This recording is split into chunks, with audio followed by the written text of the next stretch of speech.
Ma nièce a emménagé chez nous après que ses parents l'ont mise à la porte et a essayé d'imposer des règles dans ma maison, alors je lui ai donné une leçon difficile. Kesha, une jeune fille de 14 ans, est la fille de la sœur de mon mari. Son comportement est devenu de plus en plus difficile à gérer, au point où ses propres parents ont dû la mettre à la porte.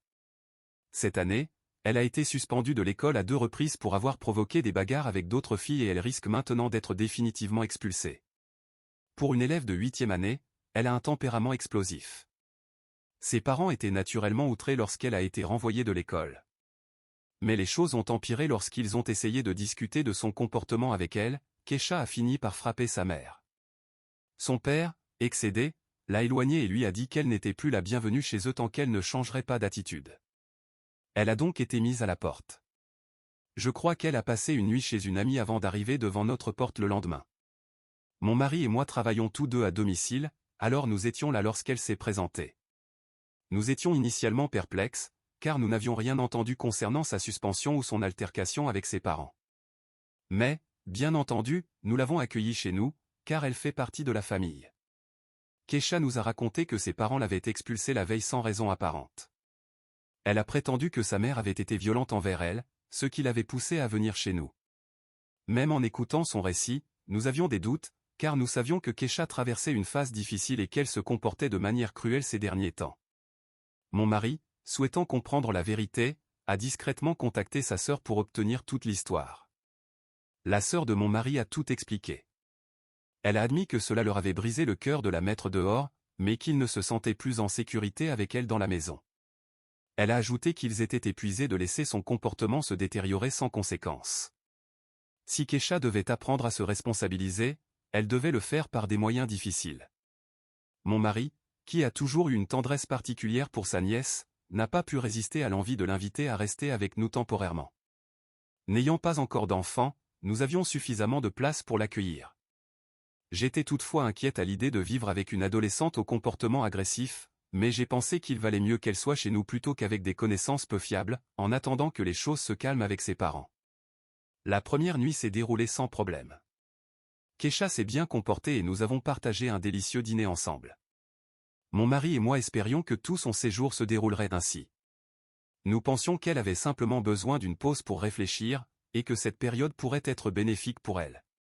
Malheureusement, cette tranquillité n'a pas duré.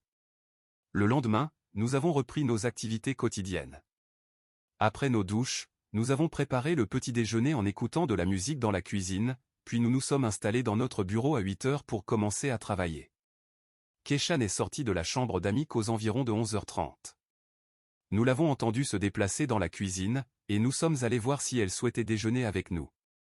Lorsque nous l'avons vue, son attitude nous a immédiatement frappés.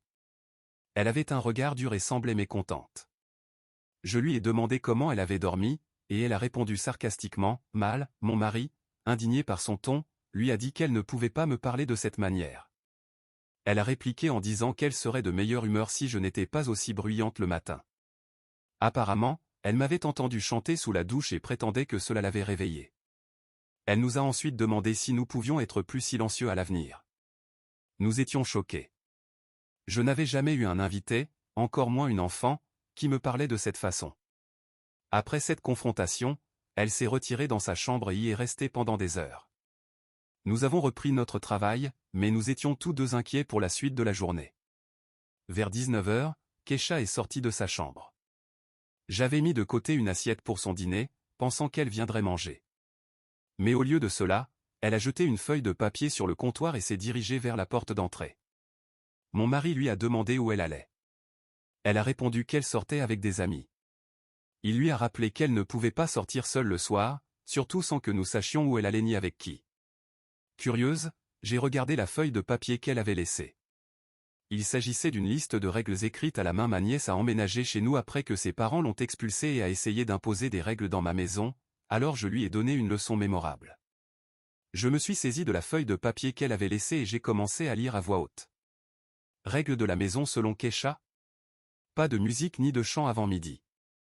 Pas de nourriture dégoûtante pour le dîner, aussi connu sous le nom de légumes. Pas d'émission de télévision ennuyeuse. Évitez de poser des questions stupides.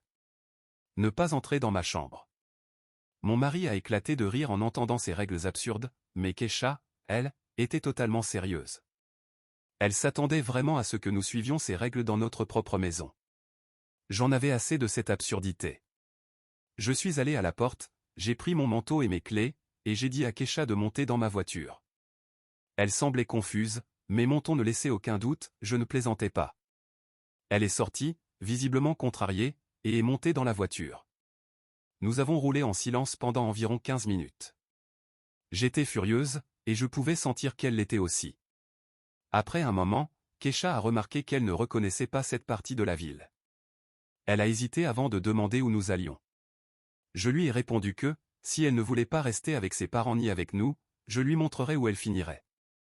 Nous approchions du centre-ville, et je pouvais voir sur son visage qu'elle n'avait jamais mis les pieds dans ce quartier auparavant. Chaque coin de rue était rempli de sans-abri, des personnes qui avaient l'air sales et désespérées. Il y avait des tentes et des déchets partout. À un feu rouge, des gens ont frappé aux fenêtres de la voiture pour demander de l'argent. Certains étaient en colère, et un homme a même donné un coup de pied à la voiture. Tandis que nous nous éloignions, je pouvais voir que Kesha était effrayée, mais elle ne disait rien. Puis, je me suis garé devant un centre d'hébergement pour sans-abri. Des gens faisaient la queue à l'entrée, espérant obtenir un repas chaud, des couvertures ou, avec un peu de chance, un toit pour la nuit. Certains hommes criaient et se disputaient, tandis que la majorité des femmes semblaient simplement tristes. C'était un spectacle accablant, et même moi, je me sentais mal à l'aise d'être là. Finalement, Kesha m'a demandé si nous pouvions partir. Je lui ai répondu que, si elle voulait revenir chez nous, elle devait respecter nos règles. Je lui ai également dit que, si elle souhaitait rester avec nous, elle devait appeler sa mère et lui présenter des excuses, car ses parents voulaient seulement son bien. Elle a hoché la tête, et j'ai su que mon message était passé. Je ne pense pas que quelqu'un dans sa vie lui avait jamais tenu tête de cette manière, mais je crois qu'à cet instant, une partie d'elle savait que c'était exactement ce dont elle avait besoin. En rentrant à la maison, mon mari semblait inquiet. Bien sûr, il était curieux de savoir où je l'avais emmené et ce que nous avions discuté, mais un regard de ma part lui a fait comprendre que je lui raconterai plus tard. Nous sommes tous allés dans la cuisine, et j'ai réchauffé l'assiette que nous avions mise de côté pour Kesha. Nous nous sommes assis à table ensemble, et à notre grande surprise, Kesha a été la première à parler. Elle nous a demandé ce que nous faisions comme travail. Mon mari, pris de court, a répondu avec plaisir. À partir de là, nous avons discuté de nos carrières, des universités locales et des différentes activités parascolaires auxquelles elle pourrait participer. Ce fut une soirée réellement agréable. Même si j'avais été strict avec elle plus tôt, je crois que j'avais réussi à lui faire passer un message. Maintenant, je ne peux qu'espérer que cela porterait ses fruits et qu'elle pourrait bientôt retourner chez ses parents après avoir présenté des excuses à sa mère. Le lendemain de notre visite au centre d'hébergement, Kesha a appelé sa mère. Elle m'a demandé de rester avec elle pendant qu'elle parlait, et j'ai bien sûr accepté. Elle a présenté des excuses remarquables à sa mère. À la fin de la conversation, elle était en larmes mais souriait, car sa mère avait accepté ses excuses et l'avait invitée à revenir à la maison. Elle m'a surprise en demandant si elle pouvait rester chez nous encore quelques jours. Sa mère a consenti, et nous avons convenu qu'elle resterait jusqu'au lundi suivant, jour de sa reprise à l'école. Malgré un début chaotique, je pense que cette expérience a été la meilleure chose qui pouvait lui arriver. Cela fait quelques mois depuis que Kesha est partie, et depuis, son comportement a changé du tout au tout. Elle n'a plus reçu de suspension, de retenue ou d'appel au bureau de l'école. Ses notes se sont nettement améliorées, et elle a même auditionné et été acceptée dans l'équipe de danse de son école. Ses parents disent qu'elle ne fréquente plus les mêmes amis et que son attitude à la maison s'est considérablement améliorée. En somme, je dirais que son séjour chez nous a été un succès. Je suis extrêmement fier d'elle et impatiente de voir ce que l'avenir lui réserve. Dieu bénisse cet enfant, et merci d'avoir perçu qu'elle avait besoin d'une instruction. Vous feriez une mère extraordinaire. Bravo, tante. J'espère que ses parents seront aussi soutenants que vous l'avez été. J'ai expliqué à mes proches que j'allais bien. Cela a clairement impressionné certaines de mes nièces, qui ont passé tout le dîner à me poser des questions et à s'émerveiller que des filles puissent accomplir des choses comme ça. Cependant, leur père, le père de mon compagnon, essayait souvent de rediriger la conversation, ce qui l'a agacé. À un moment donné, il a fait une remarque, disant qu'il était excellent et que je pense à prendre ma retraite et à commencer une vraie vie bientôt. Selon lui, J'aurai alors tout le temps nécessaire pour fonder un foyer et avoir une famille avec mon petit ami. Je lui ai répondu qu'au mieux, je pourrais devenir entraîneuse, mais que j'avais déjà la vie que je voulais. Sa mère a alors commenté qu'il était dommage que je ruine mon joli visage. J'ai plaisanté en disant que c'était mon visage de gagnante et qu'elle aurait dû voir l'autre femme. À part les enfants et l'une de ses sœurs, toute la situation semblait étrange et inconfortable. Lorsque nous sommes rentrés à la maison, mon petit ami a vérifié ses messages, puis a appelé ses parents, furieux. J'ai appris plus tard que sa mère lui avait dit que j'étais extrêmement inconvenante et une mauvaise influence sur les enfants. De plus, l'un de ses frères a demandé si mon petit ami allait ramener au Barbarian Barbie pour Noël, car ses enfants étaient très enthousiastes. Cependant, sa sœur Cool l'a informé que sa propre fille avait déjà demandé quand Tante OP reviendrait. Cette situation a réellement causé un problème entre mon petit ami et ses parents. De mon côté, je me demande si j'aurais simplement dû éviter de parler de boxe. Pourtant, Barbarian Barbie me semble être un surnom fantastique. Tu n'es pas en tort, NTA. Ton petit ami avait prévenu sa famille, mais ils ont quand même décidé de déplacer le repas de avant à après ton match, ce qui a entraîné des tensions inutiles. Tu n'as absolument rien à te reprocher. Je me sens mal pour certains de ces enfants, grandir avec des parents et des grands-parents aussi étroits d'esprit et oppressifs doit être affreux. Tu as simplement informé ces parents des conséquences naturelles de ta carrière. Ils avaient amplement le temps d'en discuter avec leurs enfants à l'avance, s'ils le souhaitaient. Même si, comme tu le penses, ils n'ont pas pris ton avertissement au sérieux, ils auraient pu expliquer la situation de manière adaptée aux enfants pendant le dîner. En l'absence de directives explicites de leur part, tu as agi de façon naturelle et raisonnable. Tu as fourni une explication courte et complète sur tes blessures apparentes, avec des preuves vidéo montrant leur origine. Je dois avouer que j'ai été surpris et impressionné par la façon dont tu as expliqué tout cela. Puis, j'ai réalisé que, comme pour toute autre carrière, tu as sans doute eu l'occasion de répondre à de nombreuses questions similaires par le passé, ce qui explique ta clarté. Mais malgré tout, je reste impressionné. La partie amusante dans tout ça, c'est que la famille réagit de manière complètement excessive. Bien que ce soit fantastique que des filles puissent être boxeuses, la majorité des filles et des garçons ne souhaitent pas nécessairement suivre ce chemin. Cela signifie que, comme pour beaucoup d'autres choses qui passionnent les enfants, leur enthousiasme pour cela finira probablement par diminuer. Je suis une femme de 40 ans, et mon cousin, âgé de 36 ans, a épousé sa femme de 35 ans il y a 5 ans. Depuis, elle a été une addition précieuse à notre famille. Elle est académicienne et travaille comme professeure assistante dans une grande métropole de l'État voisin. Bien qu'elle ne se rende pas à l'université tous les jours, elle travaille principalement depuis chez elle, en enseignant ou en corrigeant des copies. Mon mari, âgé de 42 ans, et moi avons décidé de leur rendre visite à l'improviste il y a quelque temps. Nous avons été surpris par l'état désorganisé de leur maison. Ce n'était pas catastrophique, mais le sol aurait mérité un coup d'aspirateur, et il y avait de la vaisselle sale dans l'évier. La femme de mon cousin s'occupe de la plupart des tâches ménagères, mais depuis qu'elle a commencé son nouveau travail, elle a moins de temps pour cela, étant constamment occupée par ses corrections et ses cours. Mon cousin, quant à lui, n'aide pas beaucoup à la maison, car son père, très attaché au rôle traditionnel, ne l'a pas éduqué à partager les tâches domestiques. Cependant, sa femme a fait un excellent travail pour lui apprendre à participer davantage aux tâches, bien que ce soit un processus long et difficile. Récemment, lors de l'anniversaire de la femme de mon cousin, ma sœur, âgée de 45 ans, et moi avons décidé de lui offrir un Roomba pour l'aider à maintenir leur maison propre. Mon cousin s'était personnellement excusé, lors de notre dernière visite, pour l'état de la maison qui, selon lui, n'était pas aussi propre qu'elle aurait dû l'être. Ainsi, ma sœur et moi avons pensé que le Roomba serait un cadeau pratique et utile pour elle. Apparemment, ce n'était pas le cas. Elle a été offensée par ce cadeau, qu'elle a perçu comme une insinuation qu'elle était une mauvaise ménagère et que la responsabilité du ménage lui incombait entièrement, au lieu d'encourager son mari à l'aider davantage. Ce qui m'a dérangé le plus, c'est qu'elle a donné le Roomba à une œuvre de charité. Si elle ne voulait pas du cadeau, elle aurait pu me le rendre, et ma sœur et moi aurions pu récupérer notre argent.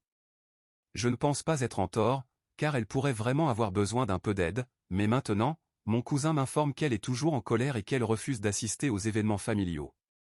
Les fêtes de fin d'année approchent, et si elle ne vient pas, tout le monde se demandera où elle est. Mon cousin est contrarié, car il se retrouve pris entre deux feux et devra expliquer son absence de manière polie. Tu es en tort. Premièrement, avec les changements de saison, le stress du travail et les défis de la vie quotidienne, il arrive que certaines choses soient mises de côté pour prioriser ce qui est plus important.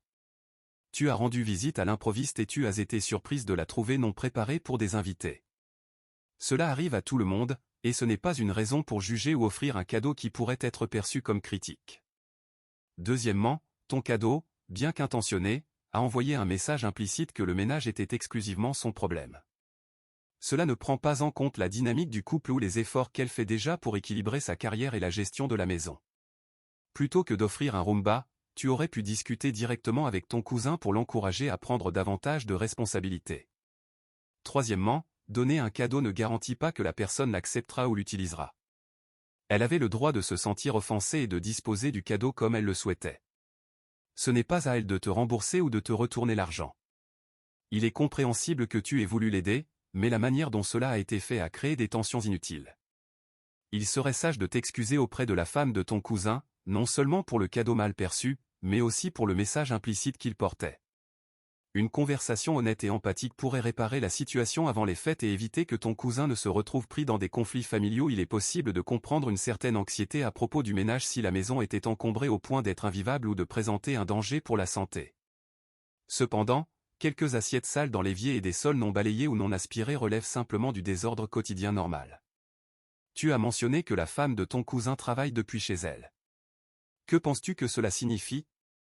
Imagines-tu qu'elle reste assise à ne rien faire, à se tourner les pouces en attendant d'être payée?